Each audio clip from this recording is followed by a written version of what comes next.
Merci de regarder DBS Télévision 20h à Douala. Douala où la journée a vraiment été ensoleillée, assez curieux pour la saison.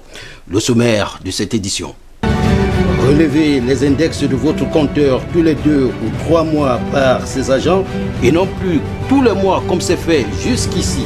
C'est la nouvelle politique qu'entend mettre sur pied Eneo afin de mieux contrôler les consommations. Une politique qui pourrait bien provoquer un court-circuit.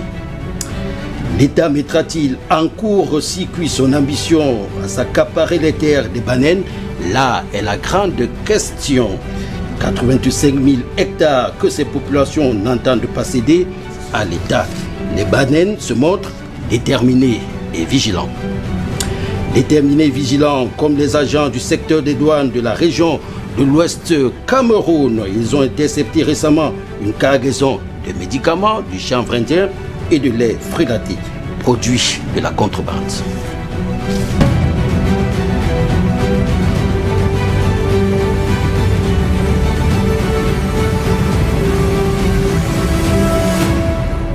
Bonsoir. Eneo, l'entreprise en charge de la production et de la distribution de l'électricité au Cameroun, adopte une nouvelle politique. Eh bien, vous ne verrez plus ces agents venir relever les index sur votre compteur tous les mois, comme c'est fait d'ailleurs jusqu'ici.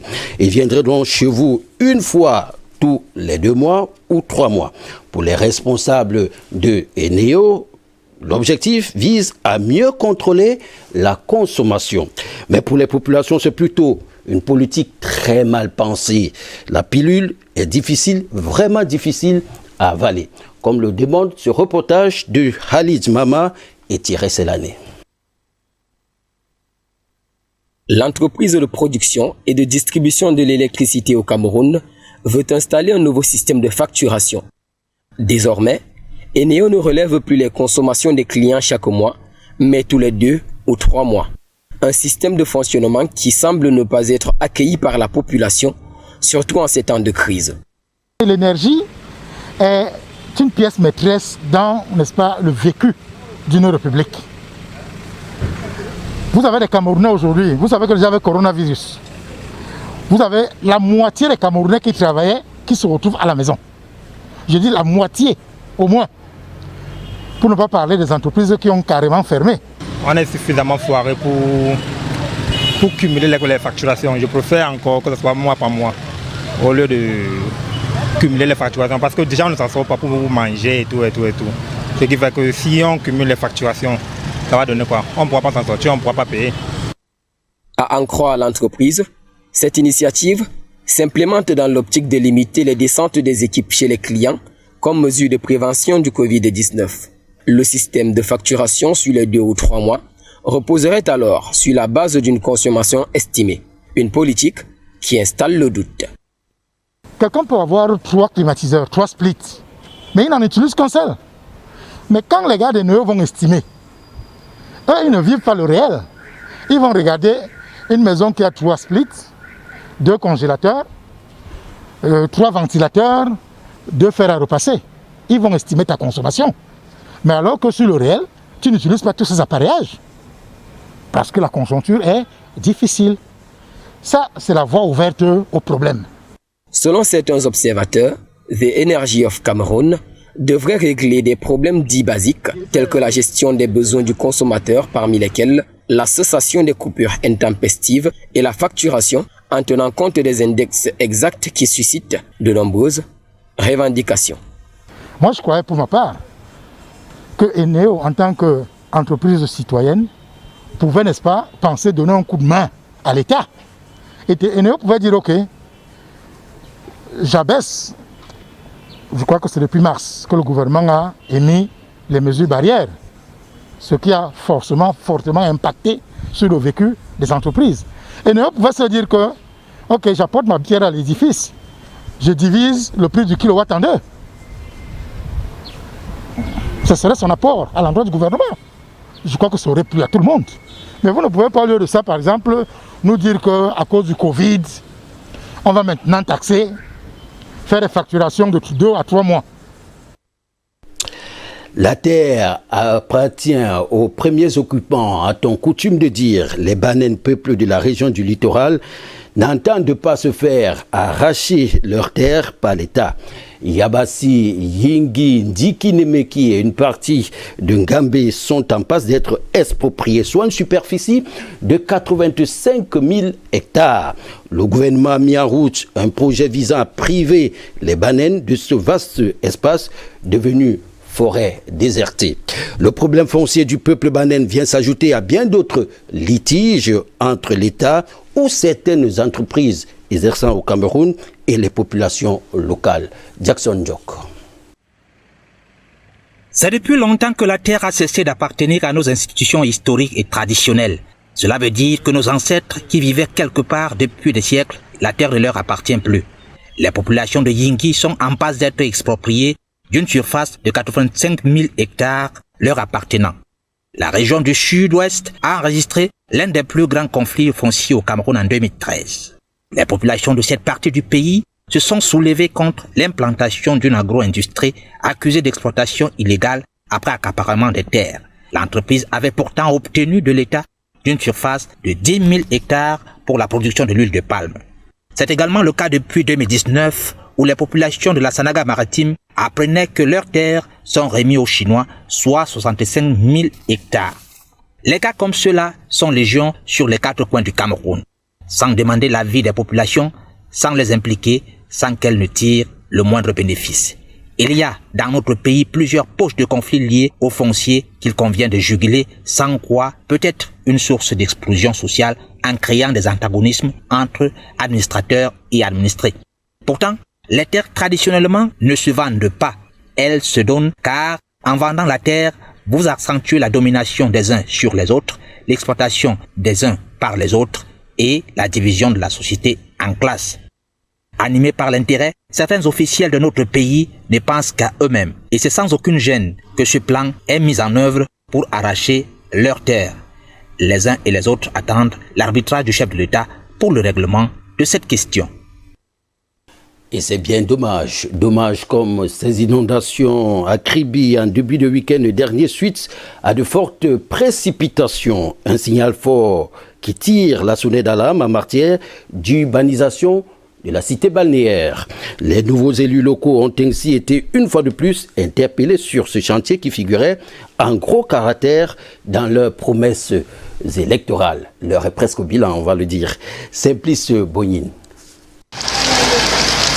L'expression pied dans l'eau a eu tout son sens. À Kribi, en début de week-end dernier, frappé pour la deuxième fois par un long et brutal sévrage en électricité, les populations ont failli également se noyer dans pluie, faisant son grand retour. J'ai d'abord retiré les enfants et les valises du bébé. Mercredi dehors et j'ai passé la nuit dans un bar. J'ai posé jusqu'au matin, j'ai retiré le matelas posé au sol. C'est là que j'ai passé la nuit jusqu'au matin. Ce cas précis illustre la gravité du danger causé par un mécanisme d'urbanisme grippé, selon Bruce Maëlle, porte-parole du PCRN à Kribi 1er. C'est toujours inconfortable de savoir qu'en pleine nuit, il y a des mamans et des enfants qui sont obligés de sortir de leur domicile pour s'installer vraiment dans des conditions très peu confortables. C'est désagréable. D'aucuns pensent qu'il y a plusieurs responsabilités, oui, mais nous, de notre côté, nous pensons quand même que la mairie a un rôle de protection des citoyens en général. Le candidat déchu aux dernières élections municipales a le regard braqué sur le chrono. À cette allure-là, si on prend 100 jours pour parler du Covid et qu'on va encore prendre 100 jours pour commencer à régler le problème du choléra qui est en train d'arriver, le problème de l'urbanisation, on en reparlera 6 ans après, le mandat sera terminé. Il n'y a pas le temps. Il faut agir et nous invitons vraiment les exécutifs communaux qui ont pris fonction récemment à se mettre très rapidement au travail. Au-delà des constructions anarchiques, l'opacité qui prévaut dans la localité en matière foncière alimenterait cette urbanisation chaotique. Quand les gens ont l'ambition d'acheter un terrain à Kribi, ils doivent bien pouvoir savoir ce que la ville prévoit de faire là où ils veulent acheter du terrain. Mais si ces informations sont secrètes ou elles sont monnayées, vous comprenez que ça devient compliqué. L'homme qui estime que la ville de Kribi n'aura pas d'avenir radieux sans accent architectural basé sur un schéma directeur invite les élus à ouvrir le jeu. Et ce n'est pas parce que nous avons perdu aux élections qu'on estime qu'on peut nous exclure. Bon, ils peuvent même l'estimer, mais de notre point de vue, c'est un tort. Et en attendant, le travail sur le terrain ne montre pas qu'ils ont raison d'exclure tout le monde. En attendant, prenons des cours de natation. On ne sait jamais. Alors, vous le constatez, à Kribi, les victimes affichent donc une mine patibulaire, un peu comme du côté de Bafoussam ou des Africains, eux aussi affichent cette mine patibulaire dans la région de l'Ouest. Et pour cause, une cargaison de leurs produits illicites a été saisie par les agents du secteur des douanes de cette partie du pays. Cette cargaison était composée de médicaments, du chanvre indien et de lait de mauvaise qualité, produits trafiqués qui tirent et qui tuent même notre économie et met en péril la santé des consommateurs que nous sommes. On les a tout simplement broyés, ces produits, et incendiés, comme nous le dit Alexis Yangwa de notre bureau Ouest. C'est du business très alléchant, mais néfaste sur l'économie et nuisible à la santé du consommateur. Ce sont des produits frelatés et contrefaits, injectés de manière frauduleuse dans le circuit commercial par les adeptes de l'enrichissement illicite. Quelquefois, les mailles de la douane réussissent à arrêter quelques-unes de ces marchandises. 77 colis de médicaments, 23 sacs de chanvre indien venus du nord-ouest et 99 cartons de lait saisis au cours des multiples chasses des éléments du secteur des douanes de l'ouest à Bafoussam. Le mode opératoire est toujours le même, la dissimulation dans des colis expédiés. Ce n'est pas des colis accompagnés, c'est des colis expédiés par des moyens de transport public généralement. Ces produits ont été broyés et incinérés à la décharge d'Isakam de Banefo à Bafoussam sous la supervision de l'inspecteur général des services du gouverneur. La lutte contre les médicaments illicites fait partie de la feuille de route des autorités administratives. Et particulièrement en cette période où, la santé est une véritable préoccupation. Un comité régional de lutte contre les médicaments illicites a été mis en place depuis longtemps, comme vous savez, par monsieur le gouverneur. Et notre rôle, c'est de traquer, jusqu'à leur dernier recensement, ceux qui continuent, à persévérer dans cette mauvaise entreprise pour l'intérêt de la santé de notre population. Ces mauvaises pratiques sont consubstantielles au business, mais perdureront aussi longtemps que les fonctionnaires, agents de contrôle corrompus existeront. Dans la région de l'Ouest, on parle donc de la peur du douanier. À propos de peur, la peur du policier ou du gendarme est loin d'être la véritable motivation du port du masque dans la ville de Yaoundé. La plupart des personnes rencontrées reconnaissent porter le cache-nez pour se protéger de la maladie du coronavirus. Et ça, c'est une bonne chose d'ailleurs. Confirmation dans ce reportage de Judine Dongo et Loïc Ngebnan. Bien que toutes les générations soient concernées par la Covid-19, les personnes âgées courent un risque significativement plus élevé de mortalité et de maladies graves suite à une infection, le taux de mortalité des plus de 80 ans étant 5 fois plus élevé que la moyenne mondiale. Il est estimé que 66% des personnes âgées de 70 ans et plus ont au moins une affection sous-jacente, ce qui les expose à un risque accru face à la pandémie, ce qui entraîne dans les esprits de cette tranche d'âge peur et souffrance. En ce 15 juin consacré aux personnes âgées, il y a nécessité de leur porter une certaine attention. Nous nous approchons d'eux et nous essayons, de les amener notre réconfort par rapport à cette pandémie qui secoue le monde. Et nous les demandons, de respecter les mesures barrières telles que le gouvernement l'a demandé. Et nous les demandons, de ne pas avoir peur, de ne pas perdre espoir, puisque les vies sont craintifs. Le coronavirus ne menace pas seulement la vie et la sécurité des personnes âgées, mais également leur vie sociale. Ce sont nos papas, nos oncles, nos grands-parents. Je me comporte très bien avec eux et je viens envers eux pour leur parler vraiment du virus qui sévit le dehors pour qu'ils prennent plus conscience. Et nous faisons tout notre possible à la maison de les mettre au moins sur un petit confinement. Il est produit beaucoup de mesures d'urgence pour qu'ils doivent plus sortir. On les oblige de porter le cache-nez, on les partage les gels. En ce qui les concerne, les personnes âgées semblent averties de la menace Covid-19. Vous m'avez trouvé avec mon casque. Voilà ma boîte de détergent. Depuis l'arrivée du coronavirus, c'est la première fois que je suis venu toucher à mes marchandises qui sont là. Depuis 2 mois, j'étais conversé à la maison.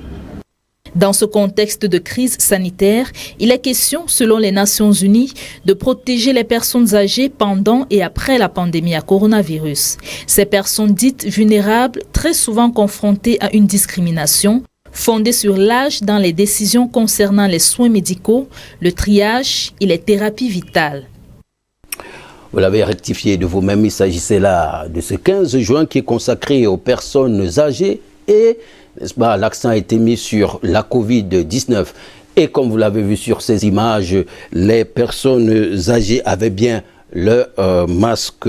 Et puisque nous parlons de cache-nez, on le sait tous, ou presque, il y en a qui sont réutilisables, d'autres pas du tout. Intéressons-nous à ceci. Les masques à usage unique peuvent être source de contamination, il faut le préciser, quand ils sont négligemment jetés. Awal Mohamedou.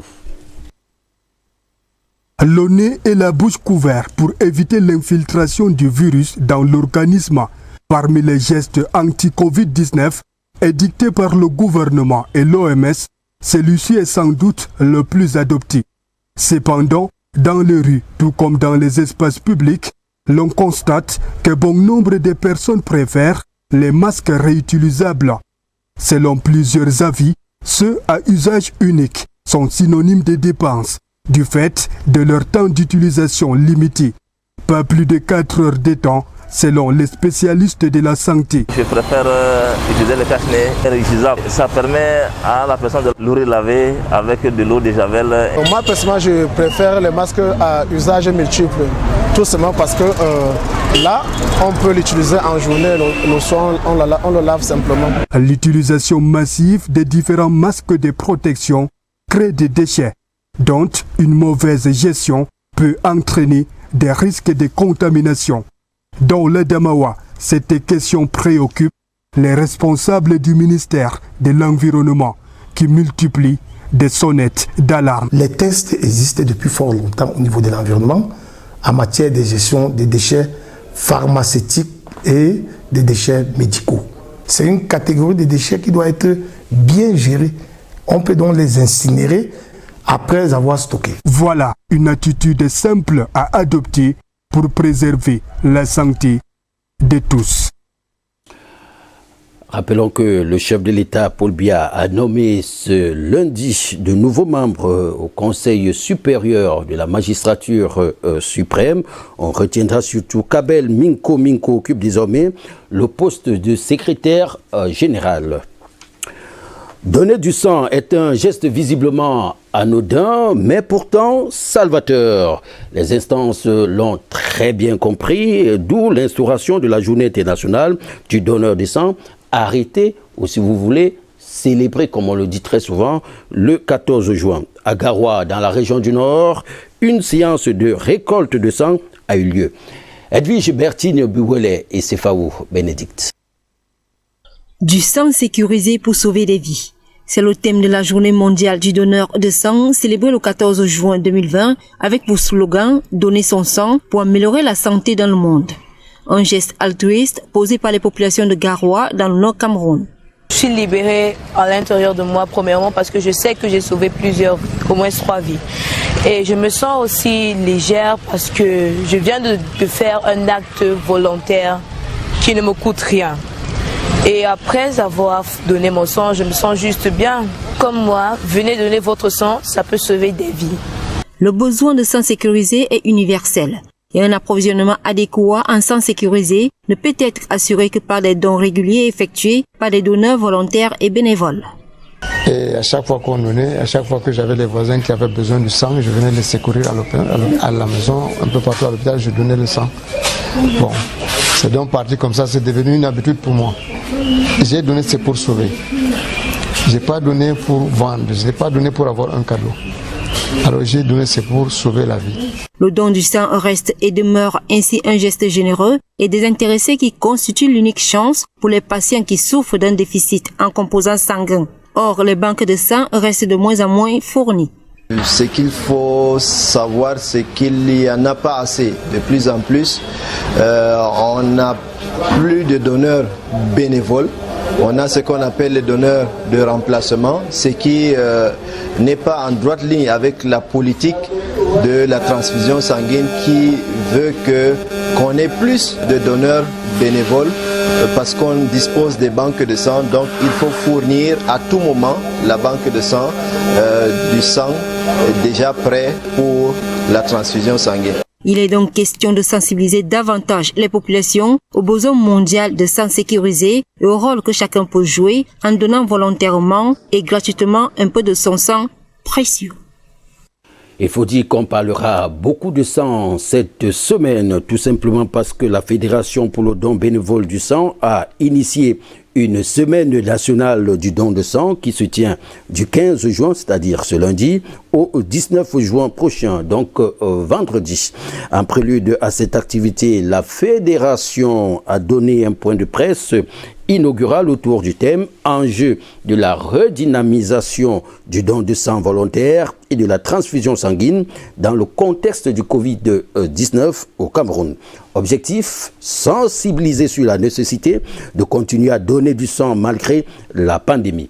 Le président de lutte de cette fédération s'exprime au micro de Judith Ndongo de notre bureau à Yaoundé. La Covid est bien là, mais que les gens n'oublient pas que cela n'arrête pas les autres besoins qui étaient déjà avant Covid et qui continuent pendant Covid et qui va résister après Covid. Donc ceci étant, si déjà il y a de cela avant Covid, il y avait 10 poches de sang, ça veut dire que pendant Covid, les hôpitaux sont à moins de 2 poches de sang.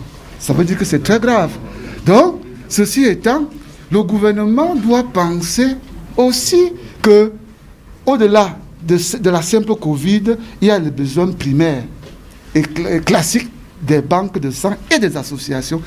Les associer à la réflexion. Comment faire pour que, en combattant le Covid, mais on ne puisse pas aussi oublier un pan important qui est par exemple celui des leucémies, celui des opérations chirurgicales et obstétricales compliquées, celui des accidentés, celui des accès par et autres. Demain, 16 juin, devrait forcément vous rappeler quelque chose. Un événement qui s'est produit en Afrique, dans notre continent. Il s'agit des massacres de Soweto, des massacres des enfants de Soweto. La précision vaut la peine. En attendant la commémoration de la journée de l'enfant africain, retour ce soir sur cette répression tragique qui a attristé tout le continent. C'était donc le 16 juin 1976, Colombie Catal. Le 16 juin 1976 reste dans les mémoires comme une journée noire pour les enfants de Soweto, une banlieue située à 24 km au sud-ouest de Johannesburg en Afrique du Sud. Aux premières heures de cette matinée, les élèves noirs de l'enseignement public secondaire, encouragés par le mouvement de la conscience noire, manifestent contre l'introduction de l'afrikaans comme langue officielle d'enseignement à valeur égale avec l'anglais dans les écoles locales. Vite, la contestation se transforme en émeute. Le pire est venu de l'intervention de la police qui a tiré à balles réelles sur les foules, causant sur le champ des dizaines de morts, parmi lesquels 20 000 élèves qui ce jour avaient manifesté. Une répression haineuse qui aura fauché au total environ 700 vies de Noirs, dont celles des enfants pour la plupart. C'est donc pour commémorer ce massacre que l'Organisation de l'Unité africaine institue le 16 juin 1991 la journée de l'enfant africain. Le 16 juin de l'an 2020 sera donc célébrée la 24e édition dont la thématique porte sur une éducation de qualité, gratuite, obligatoire et adaptée à tous les enfants de l'Afrique. Une interpellation des dirigeants des pays de l'Afrique pour l'avenir d'une Afrique que doivent construire les enfants de l'Afrique. N'ira-t-on pas? L'incertitude plane sur la participation des pèlerins camerounais au Hajj 2020 à cause, vous vous en doutez, de la pandémie du coronavirus. Dans la Damawa, région à majorité musulmane, la décision du ministre de l'administration territoriale a plongé la communauté dans la tristesse. Mais on se montre assez compréhensif. Awal Mohamedou. L'Arabie Saoudite, dans le cadre du Hajj, a toujours accueilli des milliers de pèlerins camerounais. Cette année, la participation de la délégation camerounaise à ce rendez-vous religieux consacré à l'accomplissement en Terre Sainte du 5e pilier de l'islam est incertaine à cause de la Covid-19 qui a entraîné des restrictions au mouvement des personnes à travers le monde.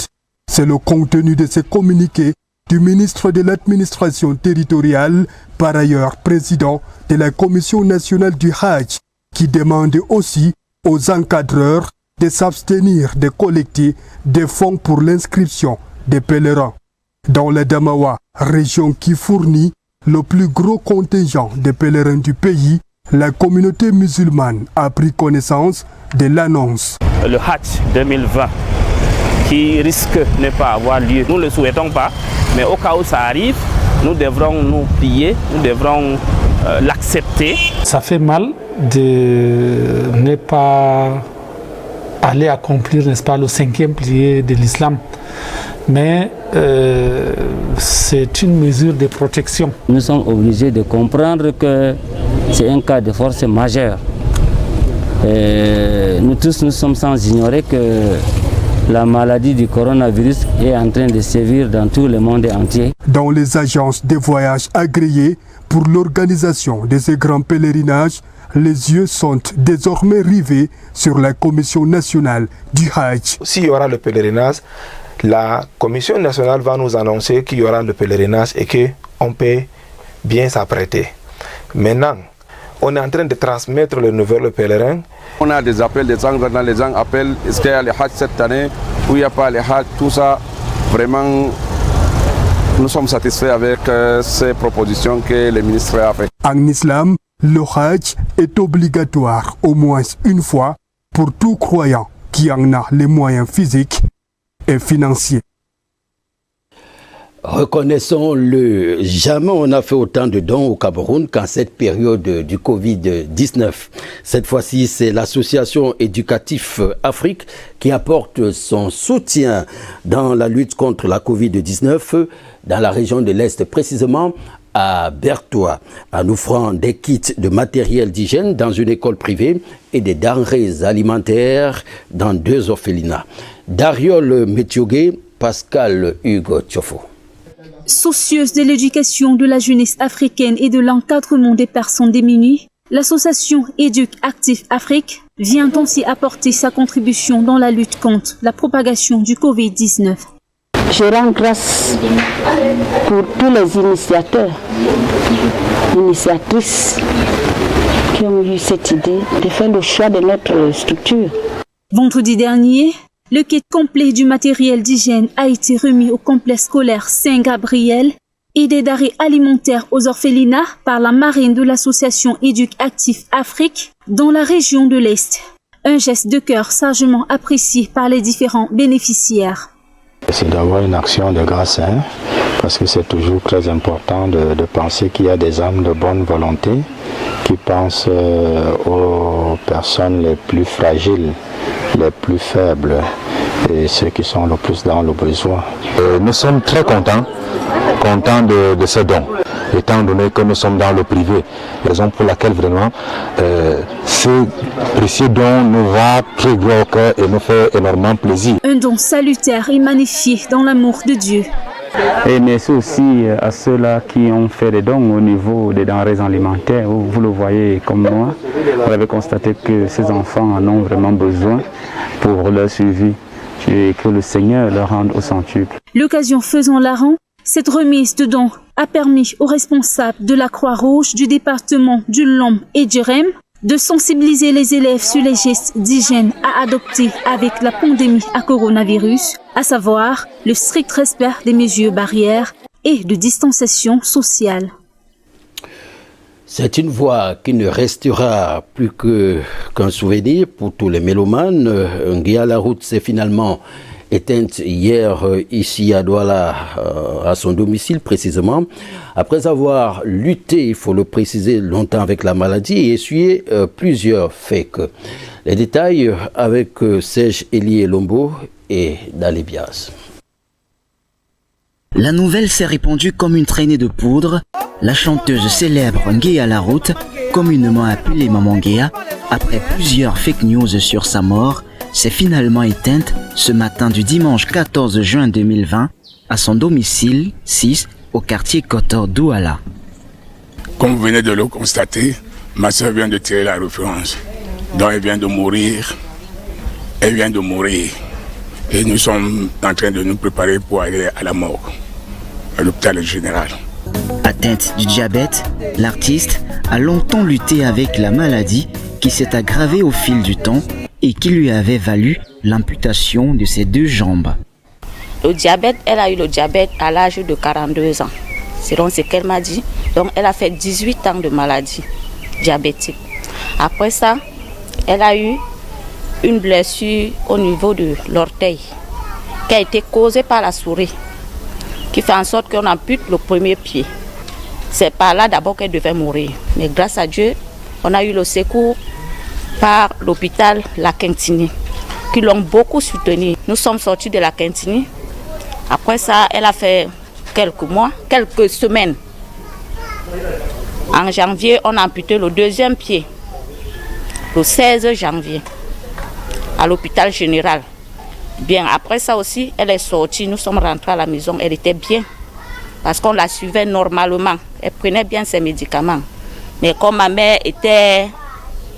C'est ici, à la morgue de l'hôpital général de Douala, que le corps de Maman Nguéa a été transporté à la désolation et au regret de ses confrères et consoeurs artistes. Ce matin, nous avons appris que Maman Nguéa est morte, donc nous sommes rendus là-bas et c'était la vérité. Je pense que c'est la fin de la spéculation sur le fait qu'elle soit morte. Je disais, Maman Nguéa était un maillon très fort de la culture camerounaise. Elle a démontré par tous les moyens que vraiment elle respirait que de la musique. C'est un moment de tristesse, un moment d'émoi que nous partageons en ce moment. Vous voyez, Mama Beko est là, les autres artistes sont présents et nous n'aurons sûrement pas souhaité que Maman Nguéa souffre davantage. J'ai appris la mort de Maman Nguéa ce matin. Maman Nguéa qui était ma mère, qui était ma sœur, qui a beaucoup fait pour moi. Un repos mérité pour cette icône de la musique camerounaise et africaine. Adieu, Nguéa Laroute.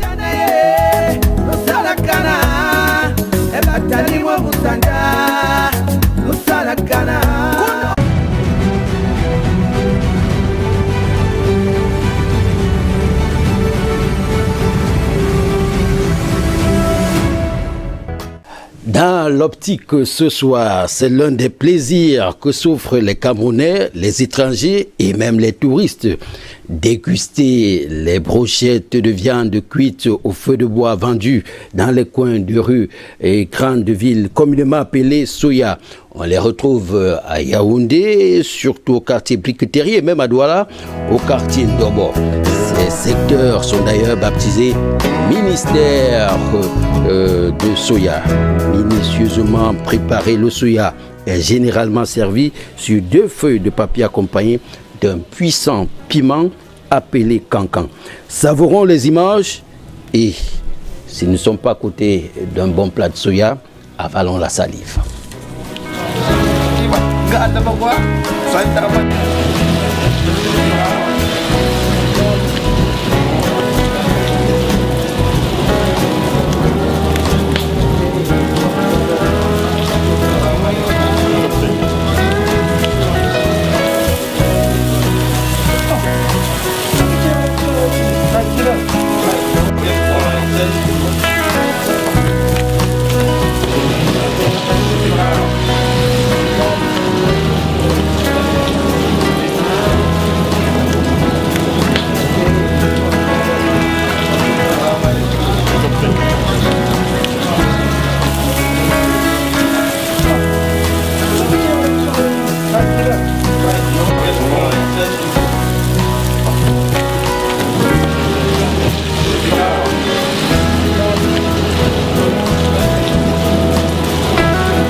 présent, place à la météo. Que prévoit la journée de demain? Quel climat aura-t-on sur l'ensemble du territoire national?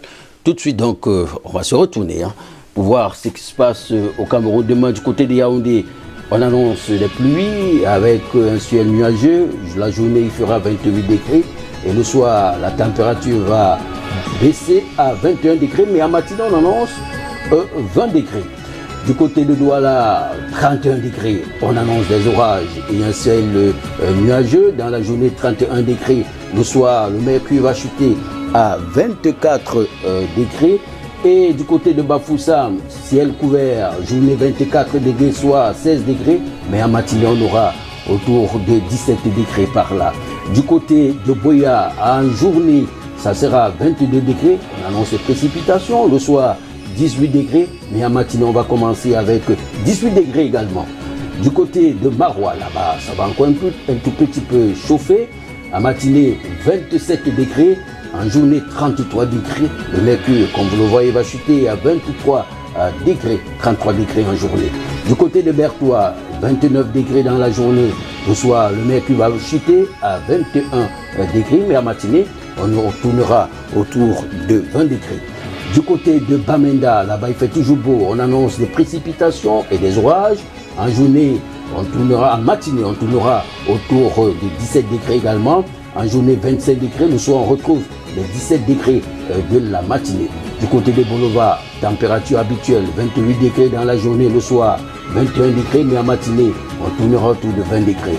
Du côté de Ngaoundéré, en Ngaoundéré, ça va un tout petit peu monter en Ngaoundéré, 29 degrés dans la journée pour retrouver la température habituelle, 18 degrés du côté de Ngaoundéré. En matinée, on aura 17 degrés. Et du côté de Garoua, maintenant, comme toujours, ça chauffe. Mais on annonce des précipitations, un ciel couvert, 29 degrés en matinée, dans la journée, 37 degrés. Le soir, le mercure chute à 24 degrés. Voilà donc pour ce qui est des prévisions météorologiques. Alors, comme le disait Gandhi, ne parle que si tes mots sont plus beaux que le silence. Ne parle que si tes mots sont plus beaux que le silence. Alors, nous espérons que nos mots ont été plus beaux que le silence ce soir. À demain, 20h.